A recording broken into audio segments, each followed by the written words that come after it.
See this? They don't let up. Almost had me a 10-year bid on a tax rep, roasted my number banks in Harlem. Cost me $1 million in a year. I don't let up.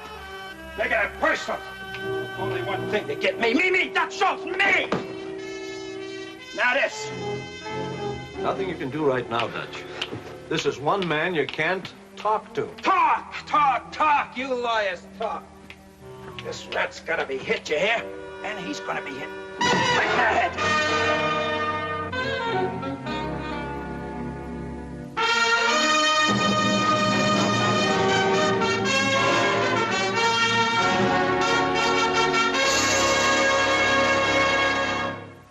They left their prints on the guns, the victims, and the times.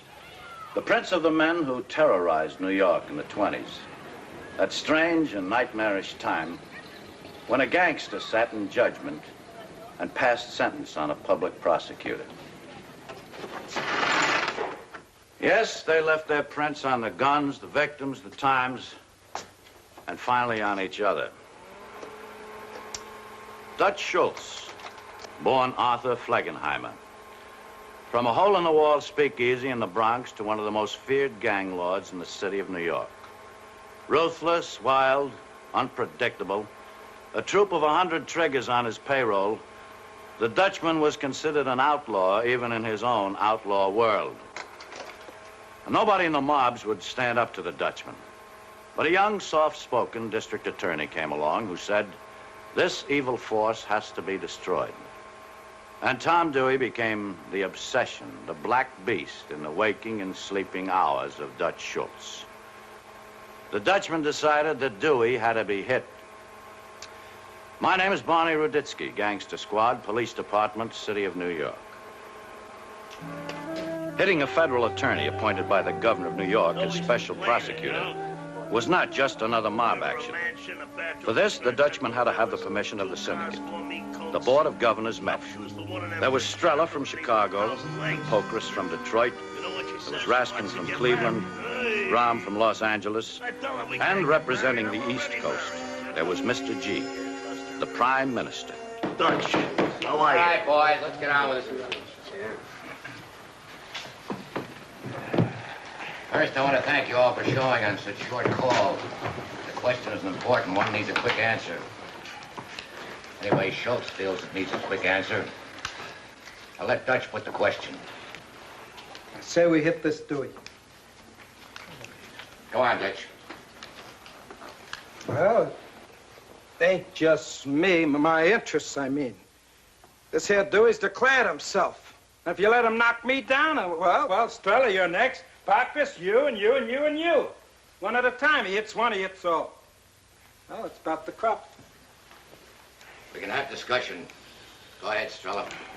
I listen to what Dutch says. He makes some sense in here. I was always a pretty smart pretzel, you all know that. And I know what's coming with this bum. I don't know. Well, I do. Let him finish, Dutch. I think Dutch only knows one thing. Get Dewey off his back. What I just been saying, sure, I want him off my back. We're gonna sit there like a dope and let him hit you one by one, huh? You listen to Dutch. He's got a little sense in there. I don't feel no heat from this Dewey. Sure. Think the Rocky Mountains are gonna stop that bum from hitting you? I don't think he's big enough to climb the Rockies. Sure, he's a nothing punk now, but don't let him grow. Maybe he can be, talked to. You wanna try? Ain't never seen the man yet I couldn't talk to. What are you gonna use for conversation? 100 G's, $1,000 bills, no birthmark on them either. You know where they've been? To Dewey and back. Yeah, this guy don't know the meaning of dough. Treats it like yesterday's newspaper to wrap herring. He's a dangerous man. You know what this bum makes? 500 a month. All right. You know where I stand. I only say one more thing. If we decide on the hit, we better be ready to go all the way down the line. We might find ourselves with more troops than we can handle. What's the matter, Whitey? The California sun cooking your guts. All right. I don't want you out of order no more, Dutch.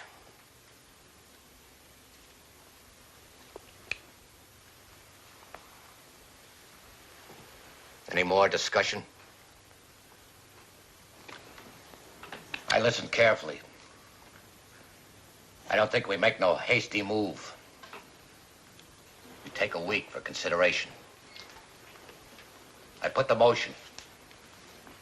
We meet here for voting on the question 1 week from tonight. All in favor? Aye. Aye. Opposed? Action's carried. Okay, I buy that. But when we vote for the hit, we should be ready to move. I want the job should be blueprinted now.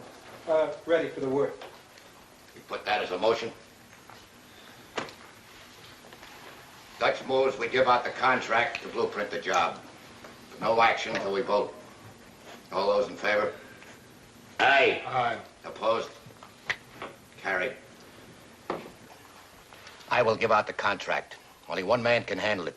Nicolaides. Meeting's adjourned. No, employment.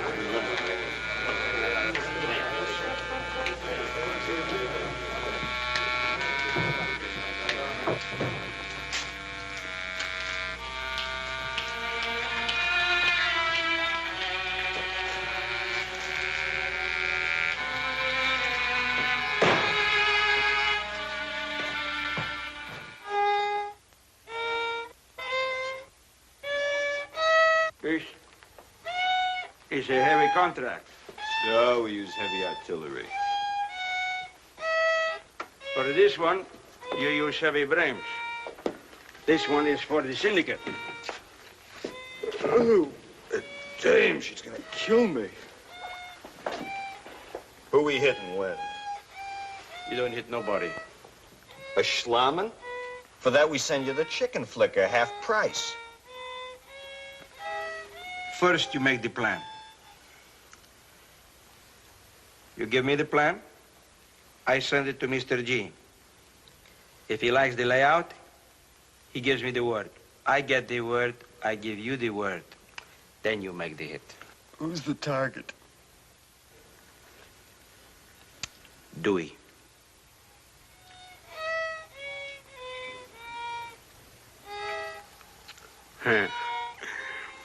Listen to my kid, huh?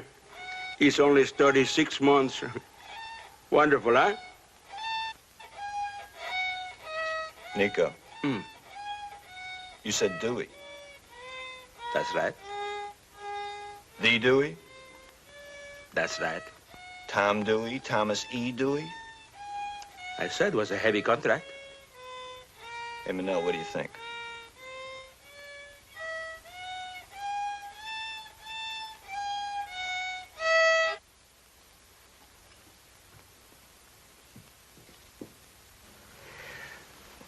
I don't know, Nico. You don't know what? Oh, it's a big one. It's for the big boys. Well, for me and Manel here, I say, sure, we give it a roll. Know what I mean? Like challenge. Contract like this guy could make his reputation in one night. That's right. But the rest of the boys, I don't know how they're gonna feel. They're gonna feel like you tell them to feel.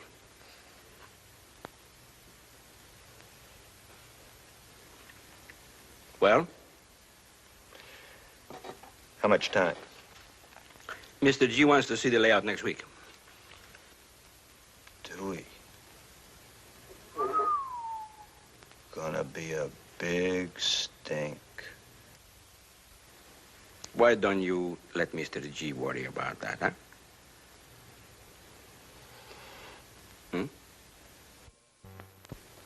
You got a layout on the job? Sure.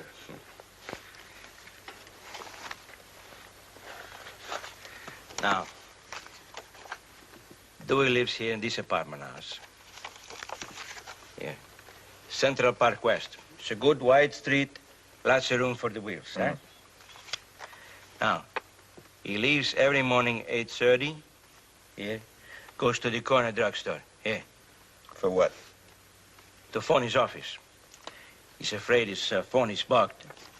Now, between the house and the drugstore is the only place you got room to make the hit.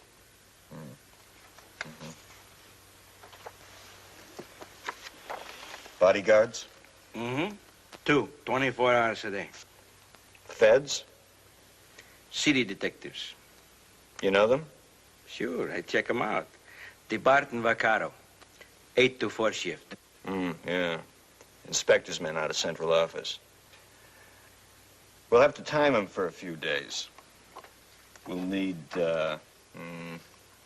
5. No, 6 men. A finger man, 2 triggers, a wheel man, 2 flank men, here and here, in case of chase. Yeah, 6 good men. Yash, for this job, if you need them, you use the whole troop. Okay, Nico, we'll case it. Give it a dry run. Well, Yash, you do a good job, huh? You ever have a beef on the work? No. But for Mr. G, this one, extra special, huh? Coming up. 1 extra special.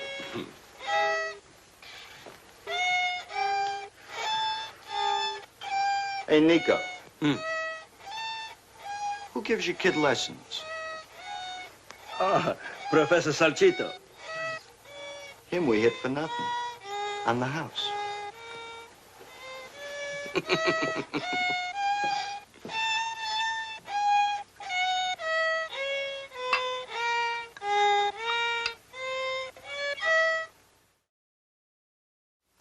Coming up, 1 extra special.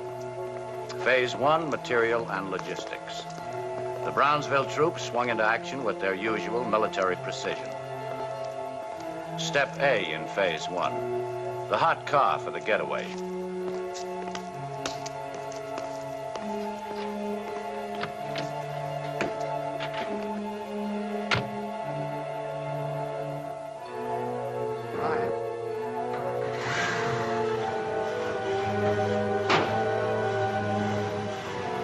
Brought to the drop where it would remain under wraps until D-Day. D for Dewey. The specialists went to work. Unregistered plates put on the car. New white sidewall tires. Paint job. By the time the specialists finished their work, the car could be sold back to the original owner and he'd never know the difference. Step B in Phase 1.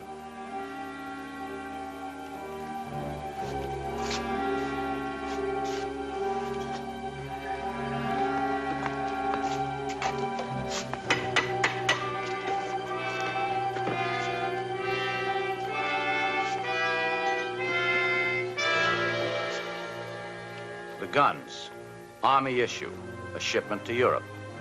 The weapons would not be missed for months. Step C in Phase 1. Added insurance, expert gunsmith.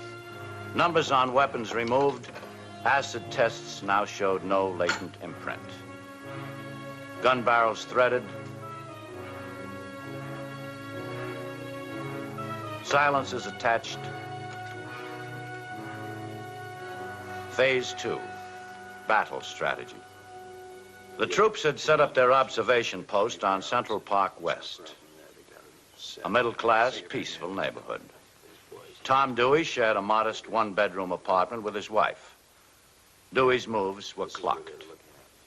Each morning, 8:30, Dewey, accompanied by the 2 bodyguards, left his apartment. Stopped at this corner drugstore to make his morning call to his office. 5 days later, Yash made the report to Nicolaides. And after the hit from rear of the store, here, to getaway car, 27 seconds. For flank cars to get into position, 9 seconds. Now, the getaway car makes the right turn, rolls 2 blocks to here. You don't go over 25 miles an hour. Makes the left turn, 3 blocks, then right turn, straight ahead to where Moish is waiting with his heap. They dump the getaway car and Moish takes off. Now, you pass any patrol cars on this route? I'd clock them up. There's a beat car that crosses here at 8:49. The getaway car is past this point at 8:44. Uh-huh. Now, the drugstore. Night before the hit, Pep and Allie break into the store from here. That's the door to the basement, the storeroom. This door is wired? No. How many locks? 2 locks. What kind? A Yale and a Seagull. I got a set of keys. Pep and Allie, they stay in that basement till 8:35 next morning. They come up these stairs. Now they're in the prescription department. The druggist is there that time every morning fixing orders. Allie drops the druggist. Pep doesn't wait, comes right on through this swinging door to the store. Dewey is now in the phone booth here. Pep hits Dewey once. The head. Another pop only if he thinks he needs it. Now, suppose DeBart or Vaccaro, one of them, come into the store while Dewey is telephoning. They don't move from outside. Don't let nobody in till the bum comes out. Suppose. Then Allie, standing here at the swinging door, will have to drop him. I don't like it. What's the difference? Gonna hit Dewey, might as well hit a cop. You don't understand. Dewey is from outside. The cop is New York. Oh, Nico, you don't think straight. Hitting Dewey is worse than hitting the mayor and the police commissioner. So what's the difference? I still don't like it.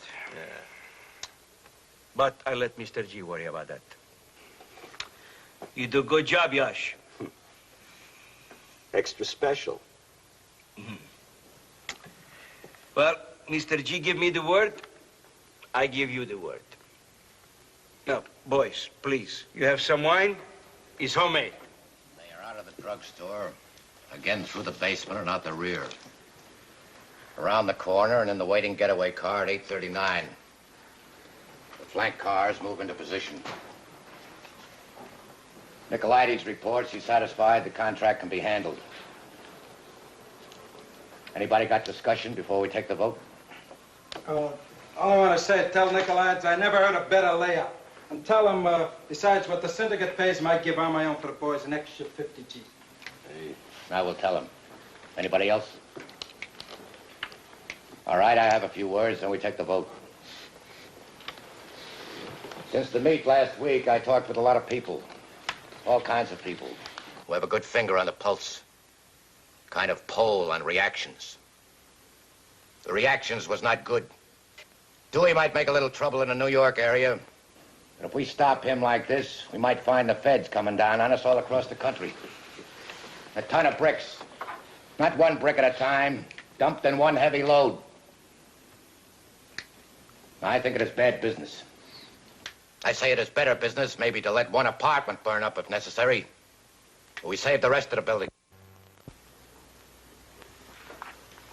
All right. Now we take the vote. If yes, make a check. If no, make an X. Yes, check. No X.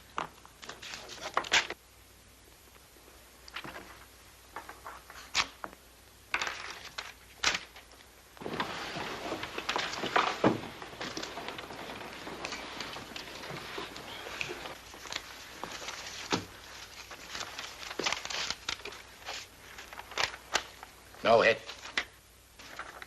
No hit. No hit.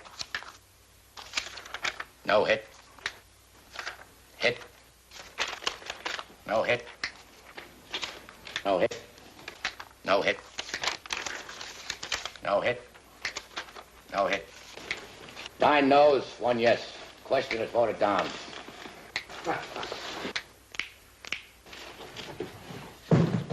You know what you can do with your voting? It's me, Dewey's out there, and I say he gets hit!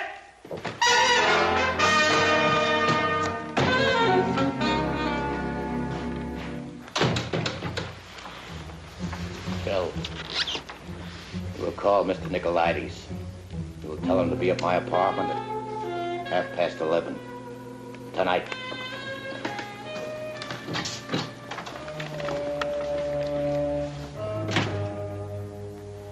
Gentlemen, I make a motion. Yash's troops were in the action for almost a week. A cinch layout. Lulu, You and Beryl, you go into the drugstore basement. Just like Allie and Pep were going to do. You come up into the store exactly 8:35. Yeah, we got that. Yeah, we use Maxie over there for Wellman for the getaway car and Flip. One flank car ought to be enough. Dutch.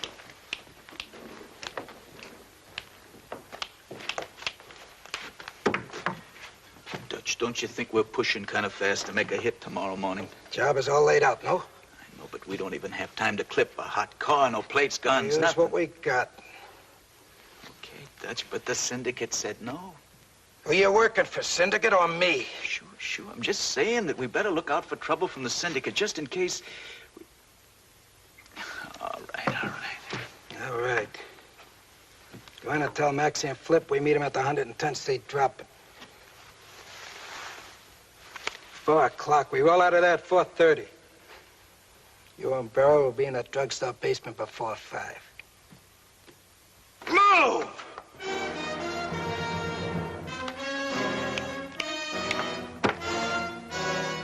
Dewey.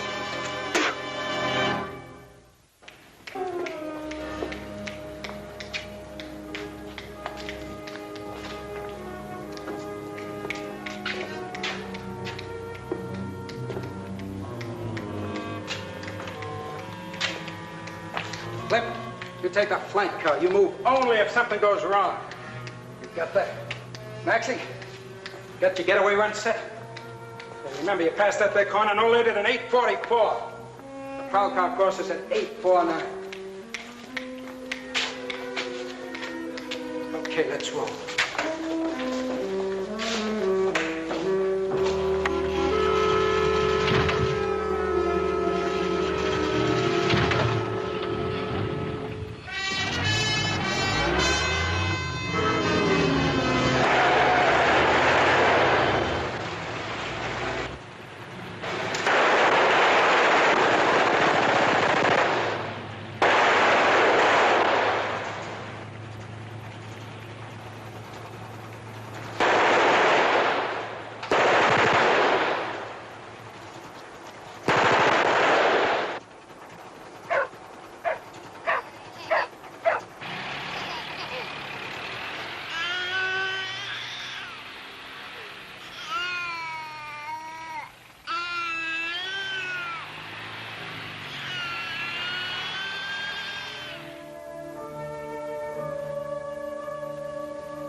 Hey, Lola, don't make no boo-boos. What are you done with him? Dog biscuit. Dutch, who shot you? When he is happy, he doesn't get snappy. Okay, he's jumping around. Who shot you, Dutch? The boss. What boss? Appeal stuck. Oh, Mama, I can't go through it. Hey, get that out of there. Pretty good pretzel. Checked and double-checked. Look, why? Please. Dutch, why did they pull shoot for me. Get me out. Shift me, please. Dutch. Gotta keep him under control. My guilt-edged stuff. The rats are too dead. Dewey, hit. Please, pull me out. I'm half crazy. Somebody tied my shoes. Give me something. Lulu, get me in the car, Lulu. Come on, give me. Oh, please, put me on my feet. Let him leave me alone. I want to pay. The Dutchman's obsession. Dewey would get him. He was right. Tom Dewey finally put an end to his murderous career, but not the way in which Dewey had planned it. Dutch Schultz, born Arthur Fleckenheimer, from a hole-in-the-wall speakeasy in the Bronx to the most feared gang lord in New York. Ruthless, wild, unpredictable. Died, age 34. His last words, I want to pay. He did.